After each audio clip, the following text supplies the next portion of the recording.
Hey YouTubers!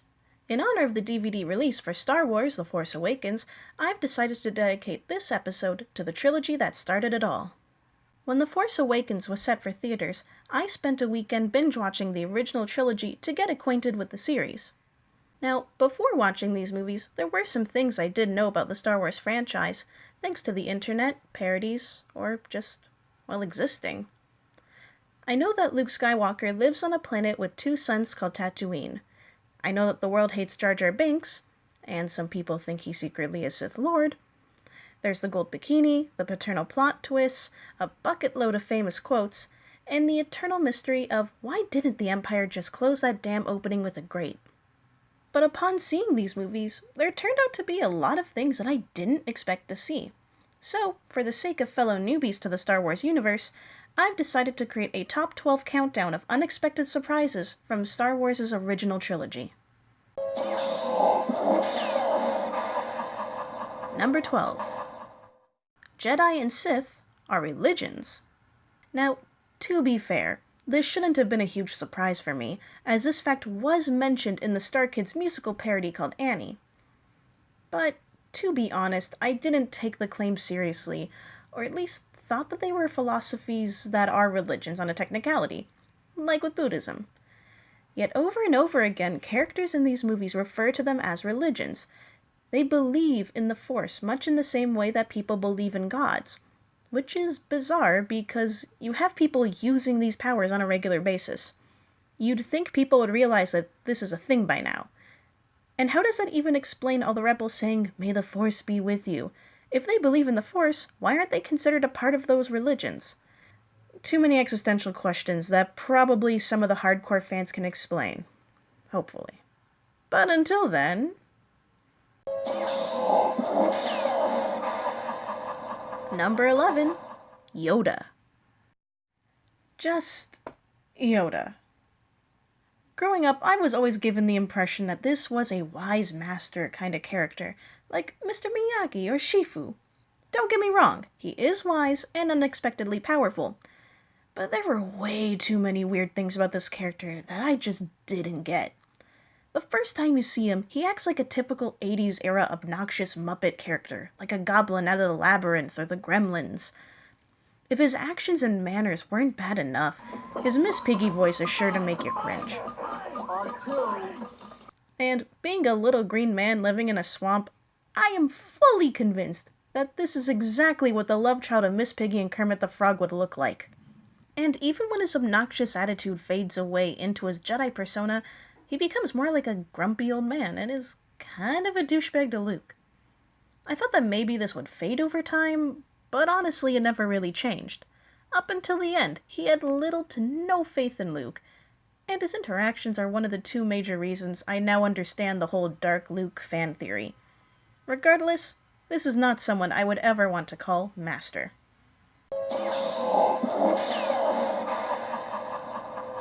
Number 10. All of the machines are sentient. Seriously, how does nobody talk about this? I knew that the droids had thoughts and feelings, but never has it been mentioned that they can talk to the spaceships and computers. This is huge!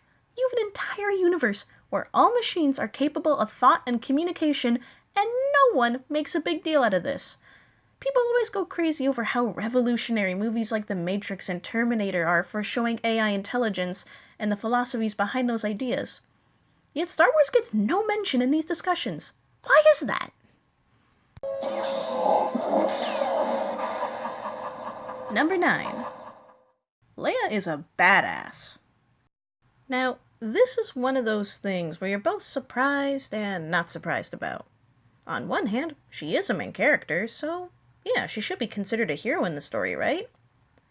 But generally women are, they're just treated as sex objects or damsels in distress. So I figured they weren't going to do much with her character. Boy, was I surprised. Princess Leia is an intelligent, hardworking, gun-toting, snarky badass throughout the 3 films. Sure, it didn't pass the Bechdel test or anything, but at least Lucas got it right with one woman. Number 8. Stormtrooper accuracy. A red shirt and a stormtrooper get in a firefight. The stormtrooper misses every shot. The red shirt dies anyways. I have heard this joke over and over again on the internet. Stormtroopers can't shoot for shit, right? But then I hear this. And these last points, too accurate for sand people. Only Imperial stormtroopers are so precise. What the? Okay, you know what? I give in. Either the directors just wanted to troll people, or the fan base just wanted a running gag. I don't know, but you know what? I give in. You guys win. You win.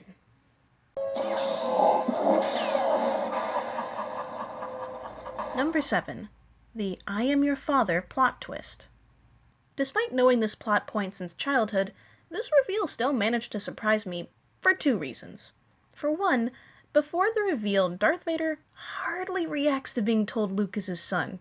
Hell, he hardly reacts to finding out he has a daughter either. You'd think finding out you have kids would affect you on a stronger level. But no, he just goes, huh, okay then, and accepts it like it's no big deal. Actually, Leia did the same thing to Luke, now that I think about it. Must have gotten that from her father. The second thing that loses me is that it happens in episode 5, when I always assumed that it happened in episode 6. Why? Well, in my head, I always imagined that this scene was the end of the movie. A big battle between the hero and villain, and then the ultimate twist and an offer to join the dark side, followed by a rejection and defeating and or killing the villain. And they all lived happily ever after. That's how I thought the movie ended. Clearly I didn't have a clue. Number 6. The song sequence in Jabba's palace. Okay, what the hell is up with this scene? I mean, I understand it's the 80s and all, but did we seriously need this weird-ass song and dance sequence? Watching this scene was like leaving Star Wars and entering into, well, the Star Wars Christmas special, which I actually have seen parts of thanks to the Nostalgia Critic. This was a strange and cringeworthy scene that I think we can all agree would have been better suited for the cutting room floor. Tie game for number 4 and 5, film pacing and Vader's speech patterns. Okay, this one's kind of a cheat, but these two are surprising for the same reason, so they seem to fit in the same countdown slot.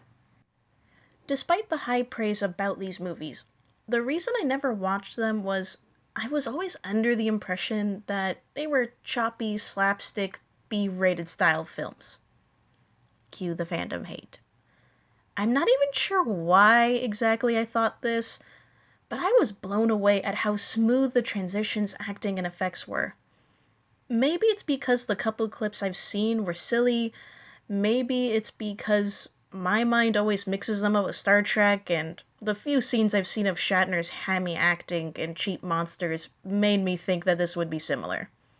Either way, I was happily surprised to find a well-made film and can completely understand why people love these movies so much. Vader also surprised me for a similar reason. Now, I'm not sure what it is people do to screw up his impressions, but every person who mimics him slows down the way they talk and makes him sound like what would happen if William Shatner married an asthmatic sloth. So, going into these movies, that's what I expected to hear. Maybe I shouldn't be too surprised. Well, with James Earl Jones as his voice actor and all, but it feels like the fanbase really fooled me on this one. Number 3. Boba Fett. Speaking of the fanbase, what the hell is up with their obsession with Boba Fett? Seriously, this guy has maybe 5 lines in the entire franchise. I kept thinking there was going to be more with this character in episode 6, but he dies so quickly and with such little fanfare. You know, I just don't get the love, people. I really don't.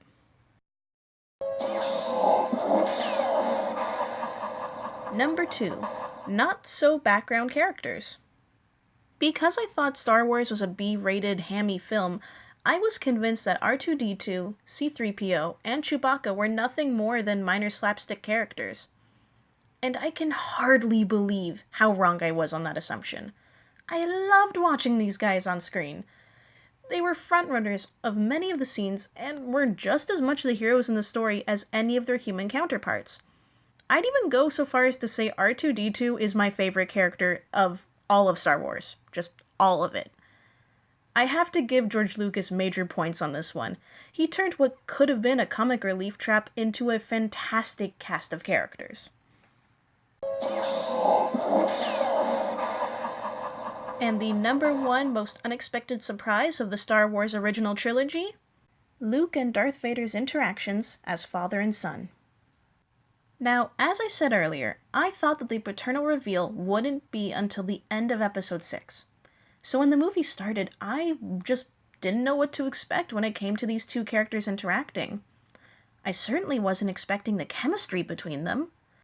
You could feel the acceptance and longing to have a relationship as father and son, but also the tension of knowing that they fight on opposite sides and may have to kill each other. Every interaction had you on the edge of your seat and pulled you at the heartstrings. And when the final clash with the Emperor took place, you really felt for these characters and wanted them to have that happy ending that they both desired. It was something that was completely unexpected, and yet a well worth it surprise. Well, that's the end of my top 12 countdown of the original Star Wars trilogy. If there is anything that surprised you about the trilogy, or if you were able to explain any of the fan-based trolls or lore of the Star Wars universe, be sure to write it out in the comments section below. And please like and subscribe so you never miss out on any future brainwaves. Till next time!